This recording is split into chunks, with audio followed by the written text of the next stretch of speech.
का मदे डुलतु कैसा, मदोन्मत्तु भद्र जाती जैसा, महाफणीवरु तैसा सर्व काळ। यह मद के कारण झूमता है, भला कैसा? तो जिस प्रकार कोई मदोन्मत्त हाथी अथवा कोई बड़ा नाग डोलता डोलता हुआ चलता है, वैसा। म्हणोनी कोणे एके वेळे, मोढ्य मदाचे निबळे, यागाची ही गाठ वाळे आदरीती। इसलिए अरे कभी कभी एक आध समय पागलपन के आवेग से मस्ती में आकर यज्ञ का स्वांग हुबहू रचाते हैं। मगना कुंड मंडप वेदी, ना उचिता साधन समृद्धी, आणि ते यासी तव विधी दंडचिकिर। तब वहाँ यज्ञ के लिए आवश्यक होने वाले न तो किसी कुंड की ही, न मंडप की, न वेदी की ही रचना की जाती है, अथवा साधनों का पूरा साहित्य भी नहीं रहता है, और शास्त्र विधि से तो उनकी सदा की ही जानी दुश्मनी ही होती है। देवा ब्राह्मणाचे निनावे, आडवारे नहीं नोहावे, ऐसे आतिथेथ देयावे लागैल कोणा। वे कहते हैं कि देव ब्राह्मणों के रूप को तो कभी आड़वार से या कभी एकाध बार आए हुए हवा के झोंकों जैसा कभी खड़ा ही नहीं रहना चाहिए। आड़वार अर्थात शायद ही कभी एकाध बार देव ब्राह्मणों की पूजा, नाना अथवा देव ब्राह्मणों का नाम भी उन्हें सहन नहीं होता, ऐसा भाव। कुल मिला के उनका ऐसा भाव होता है, तो फिर वहाँ किसी को कुछ दक्षिणा वगैरह देने का सवाल ही उपस्थित नहीं होता है। पै वासुरुवाचा भोकसा, गाई पुढा ठेवून जैसा, उगाणा घेती क्षीररसा बुद्धिमंत।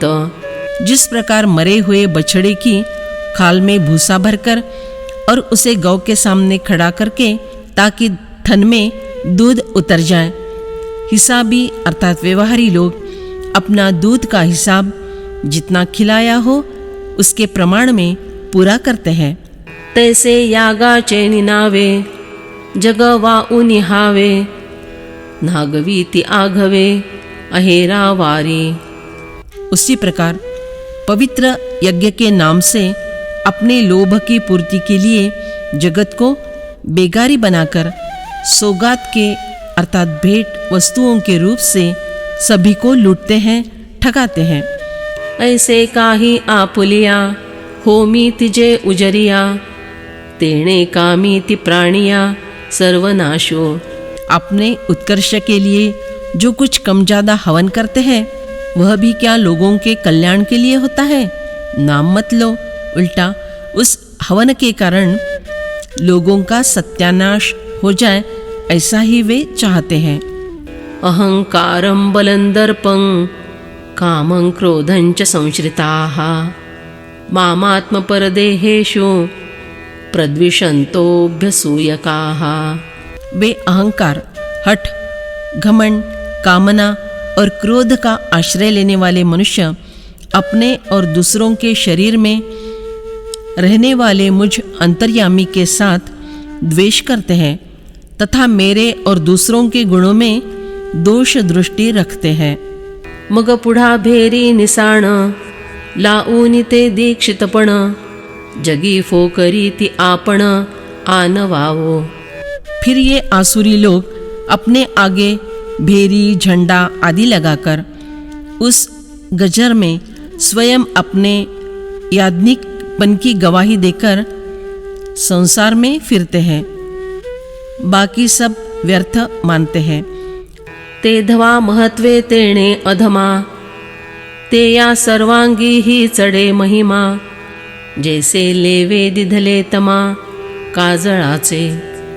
तब दीक्षितपन के उस बढ़ाई में उन नीच लोगों की प्रतिष्ठा नशा एड़ी से चोटी तक चढ़ती है। जिस प्रकार काजल को अंधकार के पुट दिए जाने पर वह अधिक काला कलुटा दिखाई देता है, तैसे मौढ्य घणावे, अहंकार दुणावे, औद्धत्य उंचावे अविवेकुही। उस प्रकार उनकी मूर्खता और भी अधिक घनीभूत हो जाती है। अहंकार दुगना हो जाता है, उद्धतता और उसी से अविचार भी बढ़ता है।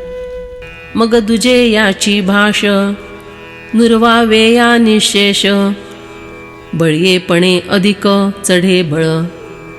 फिर दूसरे किसी का नाम भी बाकी न रह जाए, इसके लिए उनकी बलिष्ठता को ज़्यादा ही जोर चढ़ता है, आवेश आता है। ऐसा अहंकारा बळा झाले या एका वळा दर्पसागर वेला सांडूनी उते। अहंकार और बल का इस प्रकार संयोग हो जाने पर दर्परूपी सागर अपनी मर्यादा पार करके उफनता है। मग वो संडले निदर्पे कामाही पित्त कुरूपे ते या धगी सेंघ पलिपे क्रोधाग्निची। फिर उमड़कर बहने वाले दर्प के कारण काम का पित्त उबलने लगता है, विकृत हो जाता है, सुलगने लगता है। उसी से क्रोध रूपी अग्नि की आँच उसी क्षण भड़क उठती है। तेथ उन्हाळा आगीपुरा तेला तुपाचे या कोठारा लागला आणि वारा सुटला जैसा। तब जिस प्रकार बहुत कड़ी गर्मी के दिन हो और फिर घी तथा तेल के खचाखच भरे हुए भांडार में भीषण आग लग जाए और उसी समय खूब जोरों की हवा भी चलने लगे, तैसा अहंकारु बळा आला दर्पू काम क्रोधी गुंडाळला ए या दोहोचा पै मेळू झाला जयांच्या ठाई। ठीक उसी प्रकार जिनमें पहले से ही बढ़ा हुआ अहंकार और काम क्रोध से मजबूत लिपटा हुआ दर्प, इन दोनों पराक्रमी दोषों का संयोग हो जाता है, तब ते आपुलिया सवेसा मग कोणी ठाई हिंसा या प्राणिया ते वीरेशा न साधी तिघा। फिर वे आसुरी लोग अपनी इच्छानुसार किसी भी स्थान पर बिल्कुल अभयारण्य में भी इन प्राणियों की दुर्बल जनता की अरे अर्जुन हिंसा करके घात क्यों नहीं करेंगे। पहिले तव धनुर्धरा आपुले या मांसा रुधिरा वेचु करी ती अभिचारा लागवनिया। हे अर्जुन, सबसे पहली बात तो यह है कि जारण मारण के काम में यश कमाने के लिए वे आसुरी लोग स्वयं अपने ही मांस और रक्त का व्यय करने लगते हैं। तेत चाळी तुझी देहे ते या माझी जो मी आहे ते या आत्मे या मज घाये वाजती पै। उस समय मैं दूसरों के शरीर का जो चालक हूँ, उनके शरीर में रहता हूँ, उस आत्मा रूप से रहने वाले मुझ पर ही वे घाव आघात होते हैं।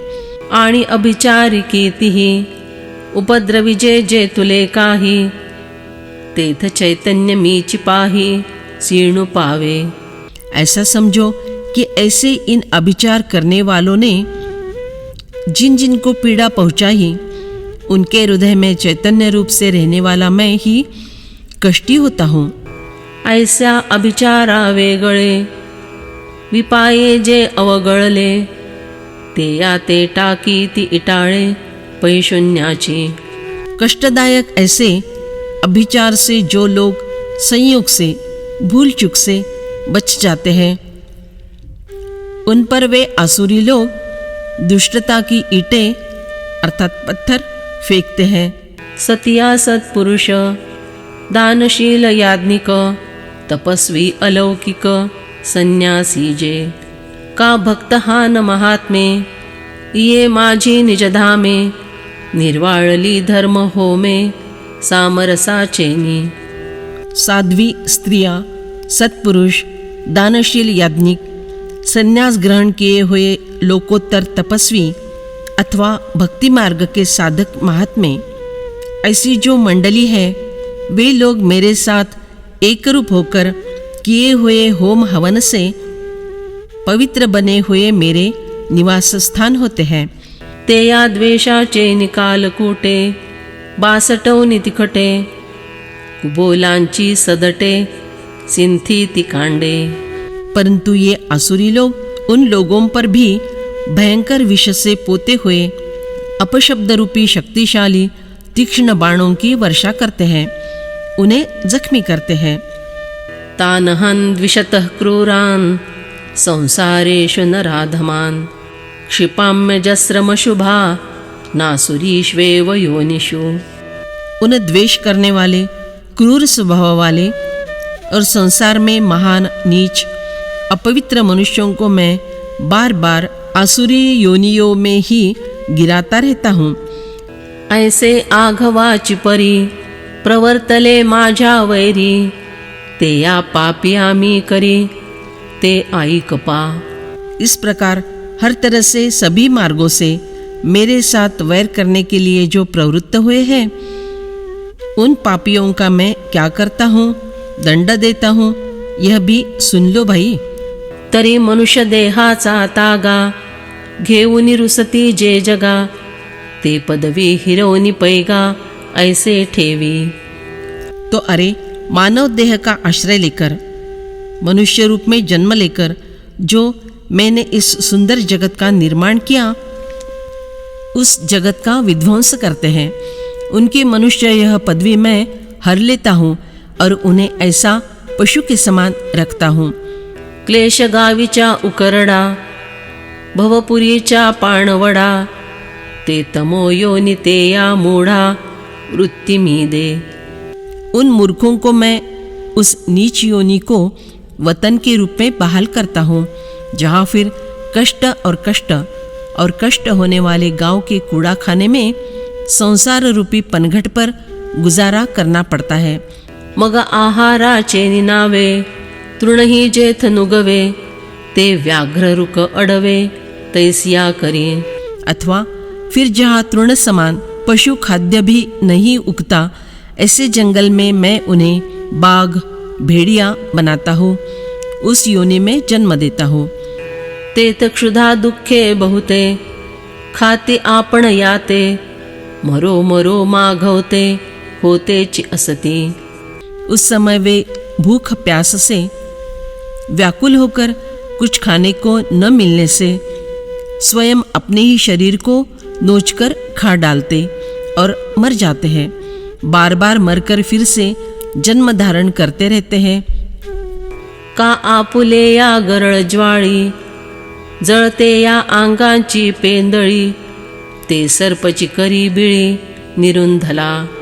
अथवा मैं उन्हें उस सांप का जन्म देता हूँ जो बिल में अटका हुआ है और अपने ही विष के फुफकारों से अपनी ही त्वचा की अंगार होने से शरीर की गेंडुरी बना बैठा है। परी घेतला श्वास उघापे ये तुले निही मापे विसावा ते या लिपे दुर्जनागा। तथापि हे अर्जुन, अंदर खींचा हुआ श्वास बाहर निकालने में जितना समय लगता है, गिनकर उतने समय तक की फुर्सत, विश्रांति उन दुर्जनों को नहीं मिलती। ऐसे निकल्पांची कोडी गणिता ही संख्या थोडी ते तुला वेळ न काढी क्लेशोनी ते या। इस प्रकार से युगों की करोड़ों में गिनती करने पर भी वह संख्या कम ही होगी।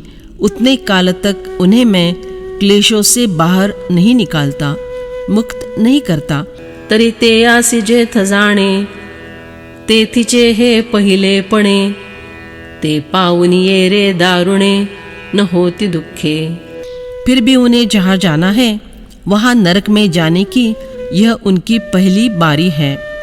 वहाँ के भोग भोगने पर अन्य दुख क्लेशदायक नहीं लगते। दुखों की आदत पड़ जाने से बाद में उन्हें कुछ बुरा नहीं लगता है। आसुर्यो योनिमापन्ना मूढ़ा जन्मनि जन्मनि माम प्राप्यैव कौन्तेय ततो यान्त धमांगतिम।